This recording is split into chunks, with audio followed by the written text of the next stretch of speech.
আসসালামু আলাইকুম lovely audience, আশা করি আপনারা ভালো আছেন।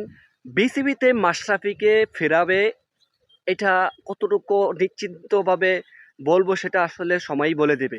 টু বি ভেরি অনেস্ট, মাশরাফিকে এখন বিসিবিতে ফেরানোর একটাই লক্ষ্য এবং সেটা পজিটিভ সাইন আমরা পাইছি এবং আসিফ মাহমুদ সজীব ভুইয়া উনিও আর কি পজিটিভ সিগন্যাল দিয়েছে এবং কি বিসিবি আর কি থেকে বলা হয়েছে মাশরাফিকে ফেরানোর কথা।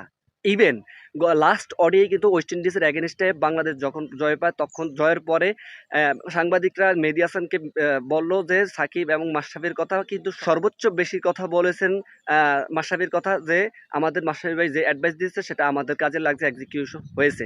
টু বি ভেরি অনেস্ট, সেটা যদি সত্যি হয় মাশরাফিকে বিসিবিতে ফেরায়, তাহলে কিন্তু বাংলাদেশ এই ক্লান্তি লগ্নি খুব ভালো হবে। দেখেন মাশরাফির আন্ডারে আপনারা জানেন যে 2017 সালে 2015 সালে দেন ট্রাই নেশন সিরিজ, মানে যতটা এভরি ম্যাচ ছিল ওডিআইতে, তখন মাশরাফির নেতৃত্বে কিন্তু ভালো একটা আন্ডারস্ট্যান্ডিং ছিল, ভালো জয় পাইতো। সেটা আসলেই আমাদের বাংলাদেশের জন্য খুবই ভালো অবস্থান ছিল। একটা সময় 6 নম্বর 7 নম্বর থাকতো র্যাঙ্কিংয়ে, এখন কিন্তু 10 নম্বরে। এবং কি মাশরাফি তার ছন্দে এখন নাই, মানে পলিটিক্যাল ছন্দে কিন্তু সরে দাঁড়াচ্ছে। এবং কি যদি এরকমটাই হয় যে মাশরাফিকে ফেরানো হয়, তাহলে সেটা আমাদের জন্য ভালো একটা বেটার বয়ে আনবে।